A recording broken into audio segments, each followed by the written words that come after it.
Welcome to our deep dive today. We're diving into the world of English again, and we've got a really interesting bunch of words and phrases today, from those sayings we hear every day to some slang that's just wonderfully strange, and some words that you'll actually find really useful.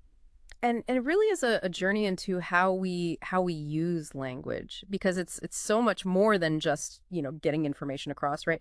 It's all tied up with our culture and history, even our sense of humor. Right, like a window into how English speakers see the world, huh? Exactly. So let's just jump right in. What about this phrase, roll with the punches?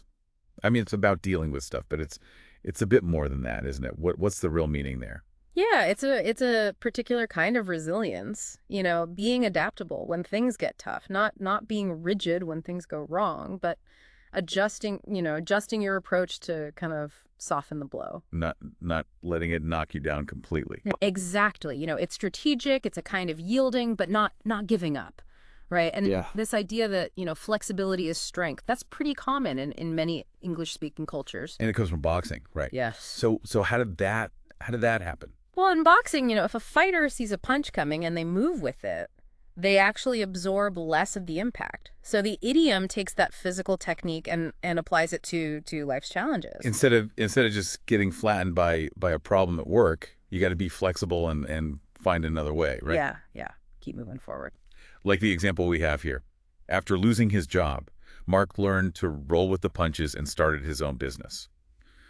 He didn't pretend it didn't happen. He used it to push himself in a new direction. Absolutely. And I think, if you think about times in your own life when you've had to adapt, unexpectedly, it helps the phrase make more sense. It's about realizing that challenges are going to happen, and it's how we react, our ability to roll, that really makes the difference. And it also ties into that whole stiff upper lip Oh, thing, yeah. especially in British culture, that quiet determination to keep going, like hang in there, Yeah. or go with the flow. Right. Accepting change. Hmm. Okay, well let's move on to something completely different. This word grotty. Hmm. It just sounds so British. Oh, it is. Grotty is fantastic British slang, and it means something's unpleasant, unattractive, just generally low quality. It's more than just dirty. There's this implication of shabbiness and just being unappealing. And slang like this, it becomes like a shortcut, you Right. know, Right. a shared understanding between people. And it feels like it has a 60s vibe. I think the Beatles were mentioned in our notes. Yeah. Grotty became really popular during the British invasion in the 1960s. And, it's quite likely that someone like George Harrison using it, in A Hard Day's Night, that probably helped make it more mainstream. It fit with that whole shift away from formality, towards a more casual, almost rebellious way of speaking. So if like a restaurant's a real letdown, you could just say it's grotty and that says it all. Exactly. The hotel room was so grotty that we decided to check out early. It wasn't just messy, it was fundamentally unpleasant, right? Maybe it's a very negative word.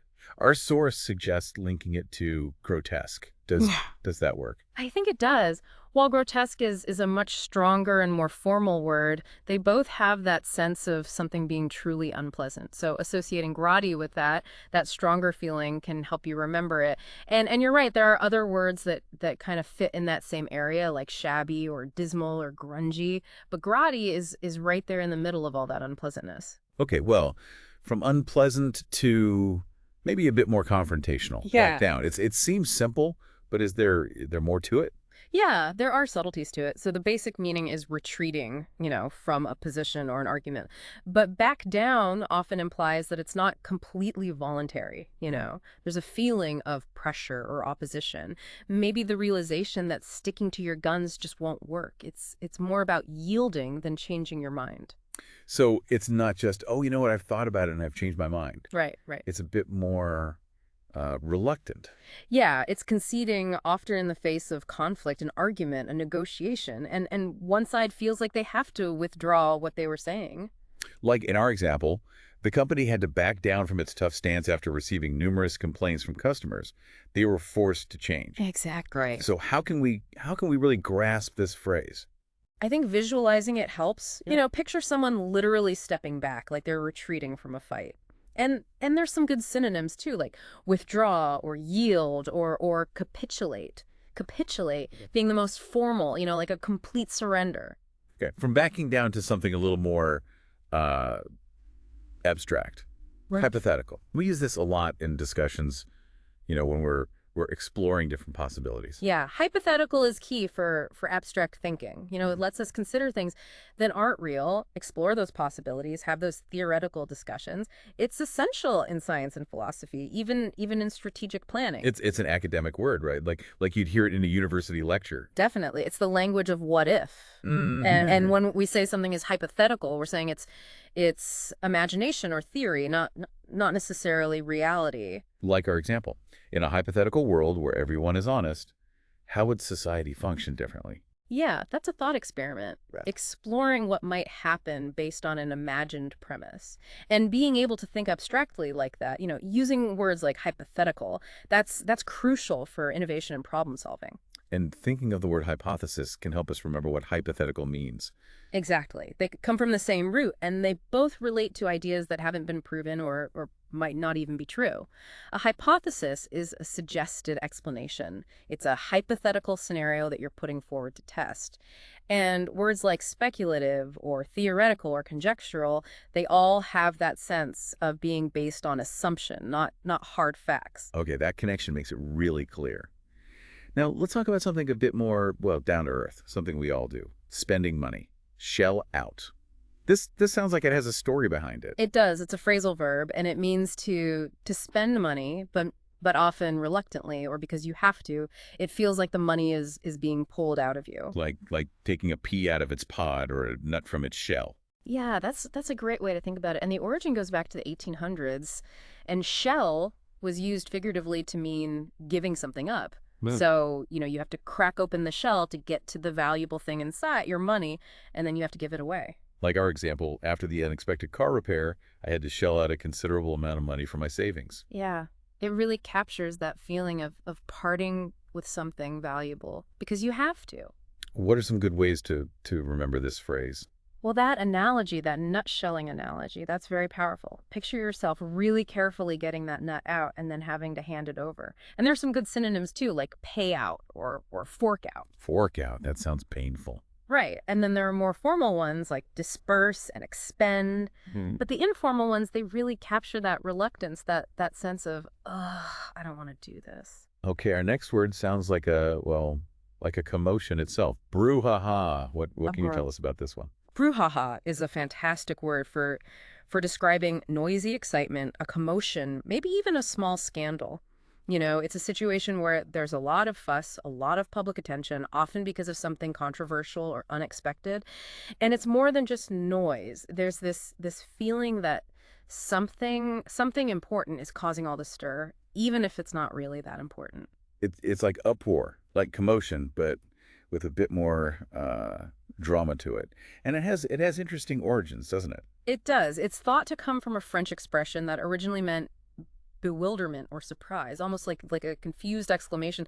And then it came into English in the late 1800s, and its meaning changed to include any kind of noisy, often public disturbance. And it's a great word because it sounds like what it means. Right, like our example, the unexpected announcement of the merger created quite a brouhaha among the employees. You can just picture everyone talking, maybe arguing, all at once. Exactly. A burst of noise and excitement, maybe even over the top for the situation. And there are some good synonyms too, ruckus, hullabaloo. Oh, hullabaloo. That's another good one. Right. And then uproar and commotion, they all capture that sense of a big public disturbance. All right, from brouhaha to stopping problems before they really start. Nip in the bud. That sounds pretty proactive. It is. Nip in the bud means to stop a problem, or something undesirable very early on before it has a chance to grow and become something bigger. It's all about addressing it when it's small and preventing it from becoming serious. It's like gardening, right? Pinching off a flower bud before it blooms. Exactly. The idiom comes directly from horticulture, nipping or pinching off buds to redirect the plant's energy or stop unwanted growth. And this has been used metaphorically since the 17th century to describe stopping anything negative before it fully develops. So you see a problem started, you got to nip it in the bud before it gets out of control. Exactly. Like our example, recognizing the signs of a problem early She decided to nip it in the bud before it spiraled out of control. Yeah, preventing a bigger issue later on. How can we remember this one? Well, that image of a gardener carefully pinching off a little rosebud so it never opens, that's a really good one. It's a